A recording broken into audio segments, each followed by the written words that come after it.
My name is Michael Bernhisel, and for my human movement analysis project for anatomical kinesiology, I'm going to be doing the step up workout, which is a simple step up onto a platform that is relatively at knee length and coming back down. So this is a typical quadriceps workout that you'll see used for athletes and individuals who are training to get better leg strength. So I'll take you through the steps.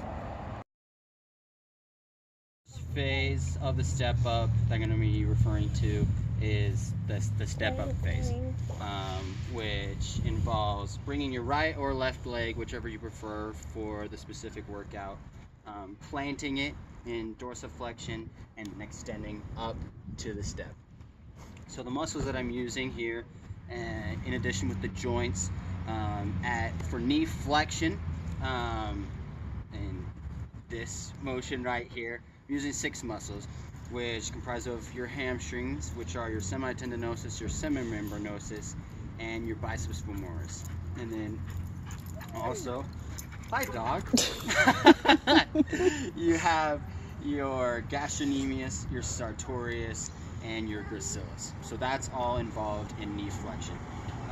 Simultaneously, I'm in hip flexion right now, which comprises of your rectus femoris, your tensor fascia latae, your sartorius, your iliopsoas, and your pectineus.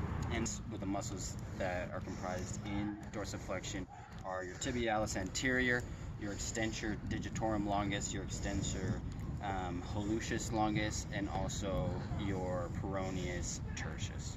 So those are the muscles comprised within the first phase of your step up. The extensor phase, the extension phase. So you got your right foot or your left foot, whatever you prefer, up onto the platform, and then you're going into full extension with your hip joint and your knee joint, and then you're coming out of dorsiflexion into plantar flexion. So the muscles being used here, starting at the knee, you're going to be using all of your quadriceps muscles, which include your vastus, medialis, lateralis, and intermedius, in addition to your rectus femoris. Hip extension, you're using your hamstrings, which comprise of your semitendinosus, semimembranosus, your biceps femoris, in addition to your tensor fascia latae and your gluteus maximus. You're going into plantar flexion from dorsiflexion, which include 7 different muscles, which are your extensor digitorum longus, your extensor hallucis longus, your peroneus longus, your peroneus brevis, and your tibialis posterior, your gastrocnemius, and your soleus muscles. So all 7 of those, in addition to the hip and knee muscles, are working together to do that step up phase of the step up workout. And the third joint used in the second phase of the step up workout is your ankle joint, which comprises of 7 different muscles, which are your flexor digitorum longus, your flexor hallucis longus, your peroneus longus, your peroneus brevis, your tibialis posterior, your gastrocnemius, and your soleus. So all of those 3 joints, the knee joint, hip joint, and the ankle joint, and all their associated muscles are what are comprised in the second phase of the step up.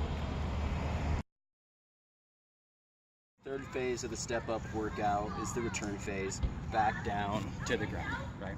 So you can step up with your right leg, go up with your left leg, go down with either one, it doesn't matter. But for purposes of this camera angle, I'm going to step down with my left leg and focus on the right leg. So going down, we're going to be going into hip flexion, knee flexion, and dorsiflexion. As opposed to the first 2, this is going to be a eccentric workout and not concentric, because we're going to be going against gravity, trying to hold your body weight up. So you're going to be using your hip extensors, your knee extensors, and your plantar flexor muscles.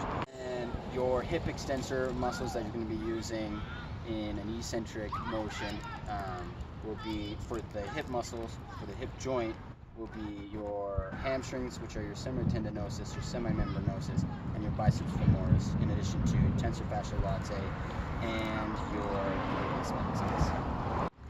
And then at the ankle joint, the eccentric movement for plantar flexion is going to be your peroneus longus, your peroneus brevis, your extensor digitorum longus, your extensor hallucis longus, your gastrocnemius, your tibialis posterior, and your soleus muscles. So again, that movement is just going down with my left leg and eccentric movement with all the muscles here on my right leg going down and returning back to the in addition to everything that I've mentioned, some proper techniques that you want to be using during this workout.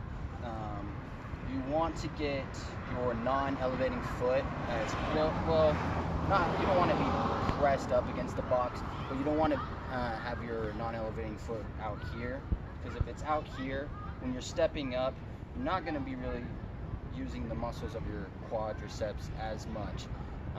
You're going to be using your gastrocnemius, your calves of the other leg, to propel you up so you can have that momentum and get on top of the box. So the closer you are to the box, the more the workout will be isolated on your quadriceps, so you can just power up and consistently have that workout here on your quadriceps muscles. So you want to be closer to the box, not further away.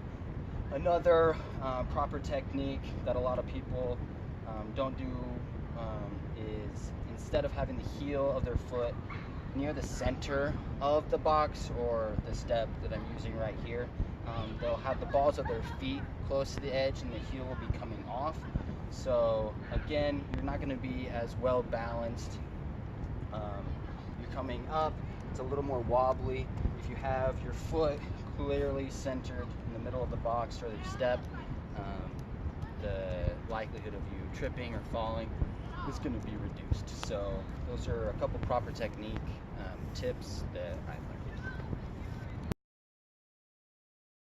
The three biomechanical factors that I'm going to be incorporating into this project and this workout are, first, the Lombard's paradox, speed, and then force. Specifically with the Lombard's paradox, we know that when someone is sitting down and they're coming back up into an extended frame anatomical position, for example, both of their quadriceps and their hamstrings are firing at the same time. So it's the same thing, it's the same biomechanical factor here in this workout. When you're stepping up, both your quadriceps and your hamstrings are firing when you're coming up and also when you're coming back down. So that's the first one. The second one, speed.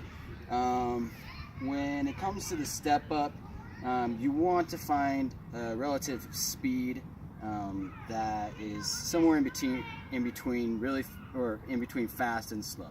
If you're going too slow, it's hard to create enough momentum to get up to that standing position. You have to go up with some speed, and if you're going too fast, you might misstep, and you're not going to get as efficient of a workout as if you're going in the middle. So if you're doing just a normal speed, going up, down, it's going to be a better workout overall for your quadriceps. And finally, the third biomechanical factor, force.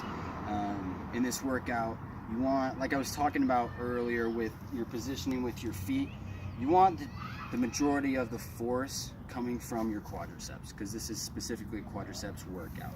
So if you're too far, your non-elevating foot is too far away from the step, a lot of your elevation force is going to be coming from the non-elevating gastrocnemius muscles, when you want them to be coming from your quadriceps. So getting a little closer again, and then using all the force from your quadriceps muscles in order to power yourself up, come back down. So those are the three biomechanical factors in this workout.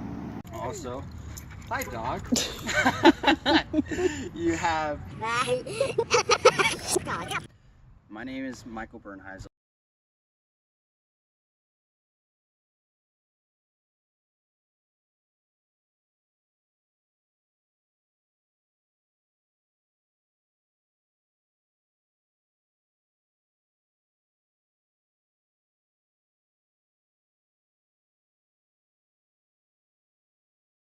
Bye.